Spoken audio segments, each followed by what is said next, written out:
Welcome to our last Ancient Persia video lecture of this spring semester 2020. Today we're going to be thinking about Alexander the Great's conquest of Persia and the experiences of the Persians as subjects in an empire now ruled by their external conqueror.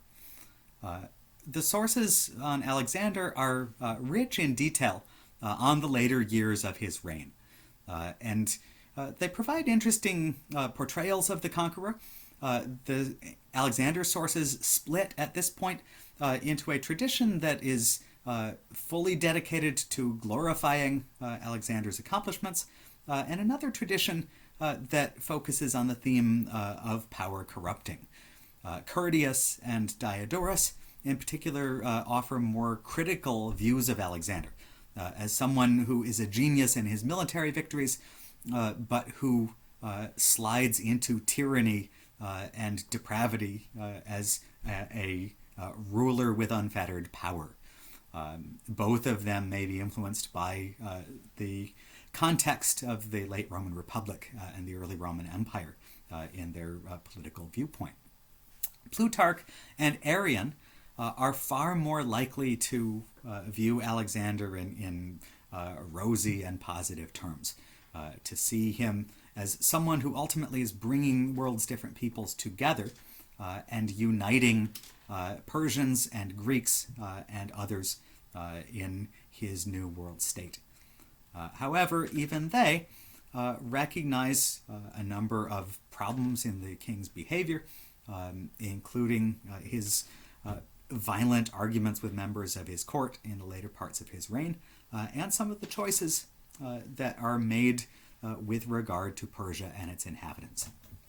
So today we're going to focus on a few episodes that get particular attention in the ancient sources and the modern scholarship. We're going to think about Alexander's controversial decision to burn the great palace center of Persepolis, to burn down the palaces built there by Darius, Xerxes, and Artaxerxes I over the course of the late 6th and 5th centuries BCE. This is a subject that our sources disagree on, and they provide a lot of interesting, if conflicting, detail on exactly how and why this happened.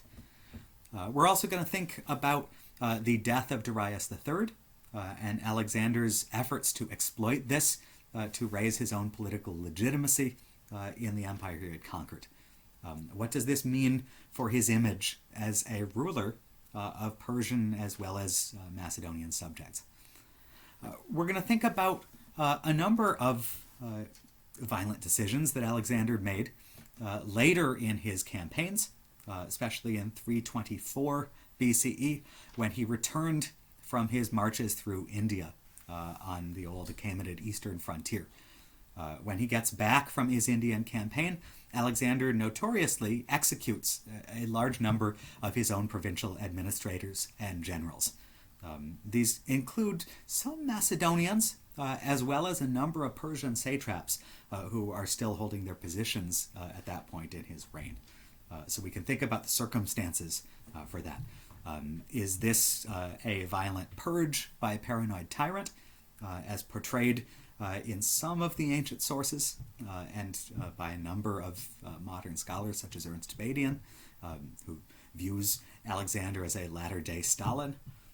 Or is this the king of an empire full of Persian subjects trying to find ways to enforce justice and to show himself as a legitimate ruler by putting down corruption in local administration? This is the viewpoint put forth by Arrian in particular, who's something of an apologist for Alexander on this issue. Now finally, we're going to think about the famous mass weddings at Susa in 324 BCE. Alexander already had taken at least one mistress during the campaign, a daughter of a Persian satrap. He had also married a woman named Roxanne, the daughter of a Sogdian chief on Persia's northeastern frontier. But at Susa in 324, he would marry two daughters of prior Achaemenid kings, Statira, the daughter of Darius III, as well as a woman we know little about named Parysatis, a daughter of Artaxerxes III. So what did these marriages mean? Why does Alexander not only marry these Persian women himself, but also have a mass wedding in which 90 Persian elite women are married to Macedonian and Greek generals and court figures in Alexander's entourage? What does that mean for the empire? What does it say about the motives of the conqueror and the experience of the subjects? So we've got a lot to cover. Let's start with Persepolis. Persepolis and the Persian heartland are left vulnerable by the retreat of Persian forces after Gaugamela in 331. King Darius himself had gone not to Persia but to Media in northern Iran, where he attempted without great success to build a new imperial army at Ecbatana in the northern Zagros. He seems to have hoped that places like Babylon and Susa might delay Alexander's advance through the defense of the fortifications. And a satrap in the Persian heartland named Ariobarzanes tried to put together military defenses in the mountains in between Susa and Persepolis. Babylon surrendered quickly, and Susa surrendered quickly. In both cases, their satraps turned the cities over to Alexander in exchange for keeping their administrative positions. This is the beginning of an administrative continuity. In the western territories Alexander had already taken, he has kept the satrapal system, but appointed Macedonian generals to the vacant satrapal seats. Now, starting with Babylon and Susa, he keeps Persians in their jobs, leaving behind Macedonian garrisons and overseers to keep an eye on them, leaving Macedonian treasurers to start accounting for the Persian loot that he's captured, but also allowing Persian elites a role in the empire that he's taking over. Now, Darius is in northern Iran. His satrap Ariobarzanes is in southern Iran. When Alexander advances in the early months of 330. He took not the royal road apparently, but a more mountainous track, attempting to outmaneuver the Persian defenders. The satrap got up into the mountains and tried to stop him at a narrow pass called the Persian Gates, but Alexander outflanked it and destroyed the Persian defenders. The satrap is then killed in the fighting. Alexander moves down into the Persian heartland towards Persepolis itself, and once again, a treasury official there opens the city gates and lets Alexander approach the palace without any kind of siege. So Persepolis is in his hands, and Alexander stays there for a few months before burning it down. It's not an instant arrival and sack. He spends time there first. He gets to know the locale. He's resting and regrouping his forces before marching the 500 miles north to Media to try to go after King Darius. So why does he decide to burn it down? Even Arrian, an ardent defender of Alexander, says that in this case he did not act sensibly, and suggests that his senior general Parmenion tried to talk him out of it, arguing that it belongs to you now. Why would you destroy a perfectly valuable palace and administrative center? The official reason, as claimed in several sources, is that Alexander wishes to avenge the burning of Athens by Xerxes 150 years earlier, in which the Macedonians had played their own part. If this is true, this is propaganda aimed at the Greek allies, trying to forestall the danger of anti-Macedonian rebellion in northern Greece, or in Greece. We do know that Alexander sent home selected items of loot from his eastern campaigns, including statues from Athens that had been carted off by Xerxes' army when it came back from Greece, and Alexander now returns with his compliments a century and a half later. But that can't be the only reason. And in fact, our sources disagree on this. A number of the sources report another story in which it's a drunken accident. The Macedonians have stayed there for a few months. One night they're having a giant bender. There's a drinking party with many of the officers in the Macedonian army. Some of the versions, the one who suggests let's burn this place down, is actually an Athenian courtesan who's come along as the mistress of Ptolemy, Alexander's bodyguard and the future king of Egypt. In any case, these stories suggest that it's hooliganism, it's boys being boys, getting out of control, burning palaces. The Macedonians basically are drunk, they start setting things on fire. According to one of the versions, Alexander regrets this after realizing what's happening and tries to get together bucket brigades, but it's too late. Diodorus gives another interesting clue, and Pierre Briand has made much of this in suggesting a more calculating motive that is more local in its effects for why Alexander would decide to fire the palace. The accident seems relatively unlikely, unless it's as an excuse for what happened. What Diodorus suggests is that Alexander was burning the palace in part because of his suspicions of the resistance of the Persians. That is, there seems to be continuing fighting in parts of the Persian heartland, maybe in some of the more mountainous regions around the edges of the Persepolis or Pasargadae plains. It seems that not all of the Persians had necessarily surrendered as easily as the palace center did. And Briand suggests that the burning may have been a message to those Persians, a reprisal, an act of punishment at continuing acts of violence towards the Macedonian occupiers. Now, the next big stage of the campaign is with Persepolis smoldering. Alexander moves north. He goes after King Darius, trying to capture him in person. This, of course, sets in motion the train of events that leads to Darius's death at the hands of his own courtiers. Darius's army splits up as contingents flee and start deserting and trying to escape to their homes. The satrap of Bactria, a man named Bessus, some of the other eastern satraps take Darius with them and try to retreat east towards Bactria, but Alexander pursues, catching up to them more and more quickly through his fast-moving forces. Use of cavalry and lightly armed infantry are crucial here. As Alexander's men catch up to the Persian column, Bessus and a number of other satraps stab Darius to death and make their escape. So in the wake of this, Alexander makes a ideological pivot. He's been fighting this war, justifying it as a grand crusade of Greeks against barbarians, punishing the old Persian interference in the Greek world. But now he shifts.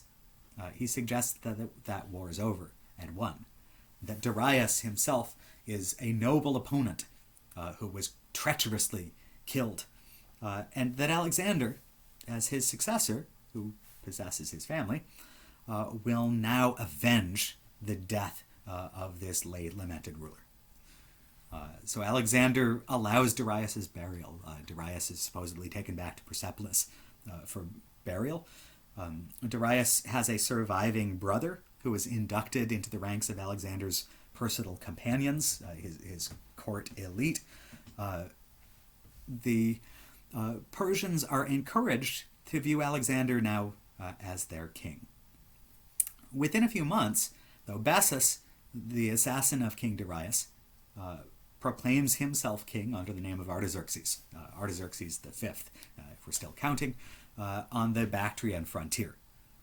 Alexander, therefore, has to fight for the loyalty, for the allegiance of Persian administrators and landowners with this would-be last of the Achaemenids, this cousin of Darius who had brought about the last king's death. So in late 330 and 329, there's significant fighting across parts of Media and Parthia and Bactria and the northeastern provinces. Alexander manages to put down some localized revolts. He succeeds in gaining a good deal of loyalty from Persian elites who calculate, presumably, that Bessus doesn't have the resources needed to win, and that he wouldn't be able to succeed where Darius had failed with Alexander in possession of so much more of the empire. Alexander gains the loyalty of a large number of Persians whom he continues to appoint to satrapy jobs. Some of them former satraps who had been overthrown by Alexander's forces but then are reinstated in their jobs. Men like Phrataphernes, the satrap of Parthia, who then becomes an ardent loyalist of Alexander and fights against Bessus and other Persians who are treated as rebels against the new conqueror king.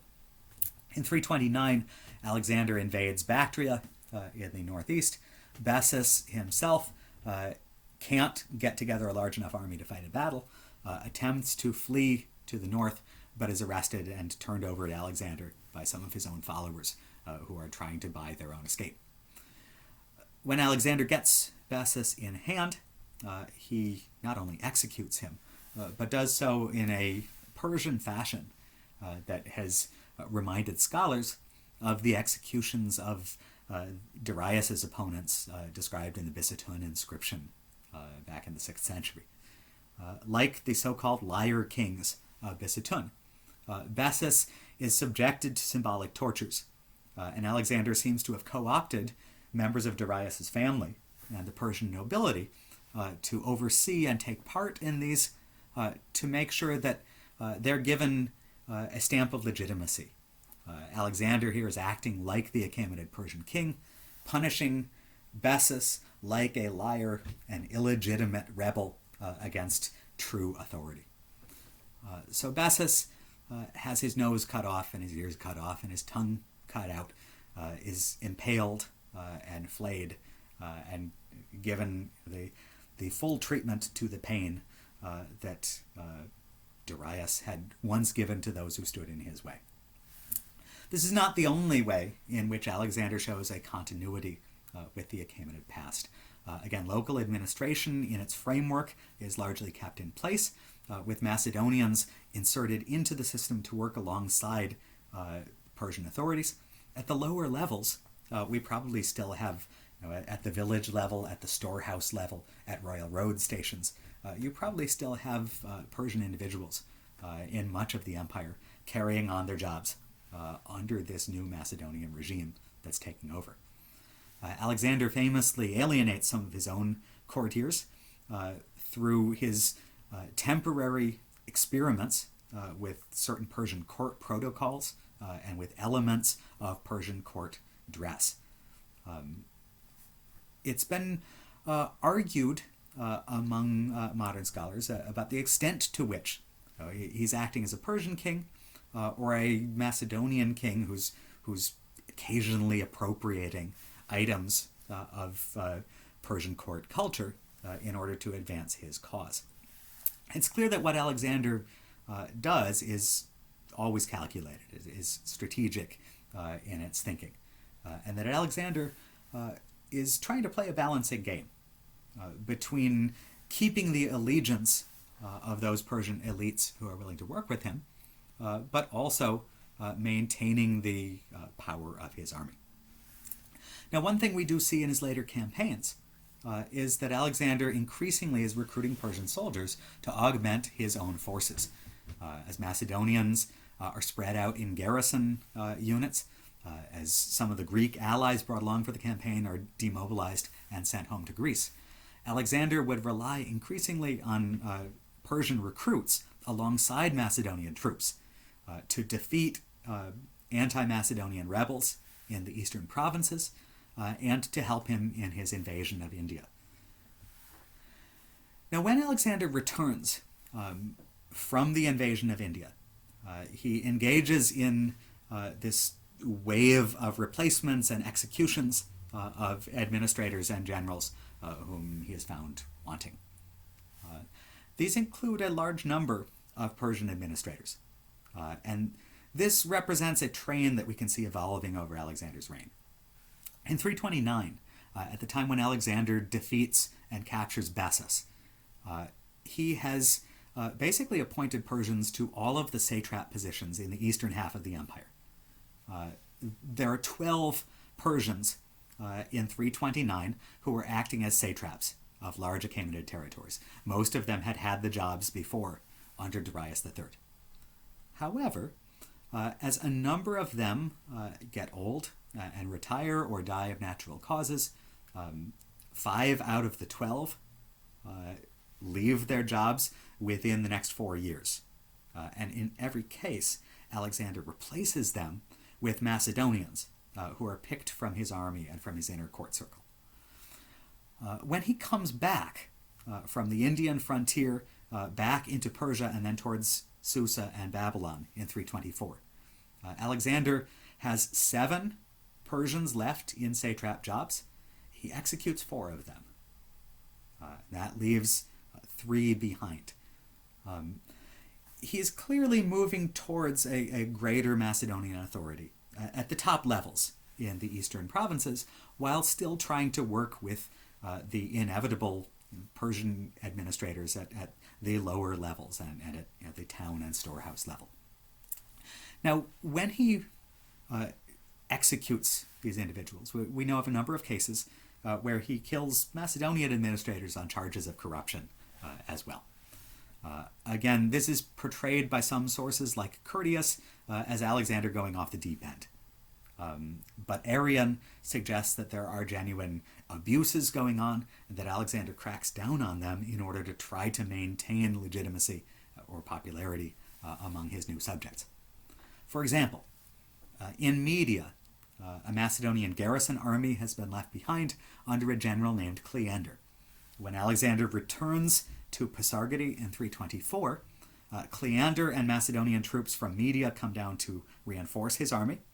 But Median subjects also appear, and they accuse Cleander and his cronies of raping Median noble women and looting Median elite tombs. Cleander tries to defend himself on these charges, but Alexander deems them credible and executes Cleander and several accomplices. Now, the interesting thing about this case is that Alexander is willing to kill one of his own generals on the word of his northern Iranian subjects. To my mind, and I've argued this in an article, it suggests that elements of the Persian infrastructural system are still working, and that Persians who are trying to stay in Alexander's favor are finding ways to manipulate this to their advantage. These Medes, who accuse Cleander and his associates of sexual abuses, have traveled more than 500 miles from Media in order to make this accusation. They've managed to do this somehow without being killed by Cleander and his men along the way. The only way this would have been possible is with an authorization from the satrap. And the satrap of Media is a Persian, a man named Atropaides, one of these Persians who's kept his job under the new regime. Atropaides shows up just a few weeks later to deliver Alexander Persian and Median prisoners who'd rebelled against him, who this Persian satrap has put down in Alexander's name. And I suggest that Atropaides is probably behind the charges against Cleander. Basically, he outmaneuvers the military garrison within his own satrapy. He outmaneuvers its commander. He manages, presumably to use Persian troops, to put down Persian rebels. He proves his loyalty. He authorizes travelers to denounce the garrison commander to Alexander, and he manages to keep his job. This is some careful, cynical politicking by Atropaides, and it pays off for him. A few weeks after this, Atropaides' daughter in the Susa weddings gets to marry one of the senior generals of Alexander's army and keep Atropaides in connection with Alexander's court. Now, we also see interesting complexities in the case of who robbed Cyrus's tomb. Again, Cyrus's tomb at Pasargadae is intact when Alexander visits it on his way through Persia in 330, but sometime between 330 and 324, it is looted. Cyrus's body and his grave treasures disappear. So Alexander is furious when he hears about this. When he gets back, he executes a local Macedonian garrison official in Persia, but he also executes a Persian named Orxenes, who was acting as the satrap. This is an interesting case because Curtius tells us Orxenes was innocent was framed and cruelly murdered by the whims of a tyrant, whereas Arrian tells us that Oryxenes was abusing the Persian people and looting tombs and was a terrible person who had to go. It's, of course, difficult to figure out which of these has any truth lying behind it. Curtius's account accuses Alexander of being corrupted and perverted by a new eunuch lover, a different eunuch, also named Bagoas, who supposedly seduces Alexander and comes along with him on the Indian campaign. Curtius, taking Roman hostile views towards homosexuality and towards eunuchs, portrays Bagoas and Alexander here as deviants, and suggests that this corrupted king is now losing control of justice in the empire. Arrian, again, suggests something totally different is going on, that there's an outcry by Persian subjects who have been wronged by a Persian who Alexander hadn't appointed satrap in the first place. Oryxenes was a local Persian noble. A different Persian had been appointed satrap by Alexander but had died, and Oryxenes supposedly seized power on his own initiative. So for Arrian, this sort of justifies Alexander's crackdown. It's been suggested by modern scholars who look at this that the true crime of Oryxenes may be a detail that's mentioned in some of the sources, his alleged descent from Cyrus the Great. We don't know if there's any truth behind that, but if you have a powerful Persian who is building up a power base while Alexander's absent on the frontier, and who starts telling people that he's descended from the founder of the empire, that might have marked him as a political threat for Alexander to eliminate. Now finally we come to the Susa weddings. The Susa weddings are a fascinating case. Again, Alexander marries multiple women, including daughters of 2 previous Achaemenid kings, and 90 other Macedonian generals and court figures marry Persian noble women. Plutarch and Arrian describe this in glowing terms. Plutarch especially suggests that this is a melting pot moment of empire, a moment when Alexander tries to fuse the peoples of his empire together as one. That romanticized, rosy view was accepted by early 20th century scholars, but harshly rejected by later ones. Modern scholarship tends to view this pretty cynically. What we have is a one-way transfer of conquered women to conquering men. There are no Macedonian wives given to Persian elites. The Persians in Alexander's empire are limited to lesser roles and are definitely not the ones in the top power positions. You are limited now to only about 3 Persians acting as satraps in important provinces of the empire. But, again, I've argued in an article that you may have greater complexities, that Alexander doesn't have to view this necessarily as a fully exploitative power grab. There may be agency involved among the families of the Persian noble women involved in this.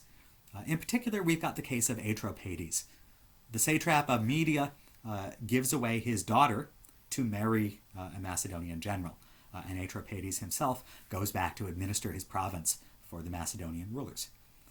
This comes very soon after the scandal in which Macedonians had been accused of raping Median noble women. Think about what this means. What a show of confidence this is for the Persian administrator in the wake of this event, having secured the execution of the culprits, to then give his daughter in marriage to another Macedonian general. I've argued that this suggests that the Persian elites who have managed to hold onto a few remaining positions now try to play a role in matchmaking. They may be involved in the negotiations that lead into this mass wedding. And basically, by cementing new links with members of the Macedonian nobility, they make a show of loyalty and trust in the new king. They give their daughters to the new king's representatives, and that may be designed partly to show their subjects that they have nothing to fear from this new regime. In exchange, nobles like Atropaides, who have kept their positions, are hoping to cement them further and to carve out a position in an empire in which Persian ethnicity no longer guarantees their success. Now this brings us to our conclusion. Alexander, of course, would die suddenly and without an heir in Babylon in the summer of 323. He would plunge his empire as a result into civil war, and there would be no restoration for the Achaemenid Persian Empire. Persians are involved as participants as well as victims in the successor wars that follow among different factions in the Macedonian army. Eventually, Alexander's empire is carved up into competing Macedonian kingdoms, led by dynasties descended from Alexander's various generals. Persians themselves serve in the armies of those kingdoms. They fight in the Macedonian civil wars. Persia itself becomes a battleground in some of the battles of the succession conflict. But the Persians themselves do not have significant agency at this point. Although Persia and much of its former empire become large portions of the new Seleucid Empire that follows for the next couple of centuries, that stretches from Bactria in the east to the Levant and parts of Anatolia in the west. Persia is no longer the heart of power. Seleucus and the subsequent Hellenistic kings would move their royal centers west to Mesopotamia and then further west to Syria and the Levant. It will be 2 centuries before a Iranian royal power rises again in the form of the Arsacid Parthian dynasty to try to retake an empire that controls much of what Persia once held. In conclusion, I want to thank you all for your participation, both in the first half of the semester and especially through this difficult time of online instruction. You're a wonderful class. I'm so sorry that I haven't gotten to teach you through the second half of the semester in person. I wish you all the very best, good health and good luck, and I wish you better times ahead.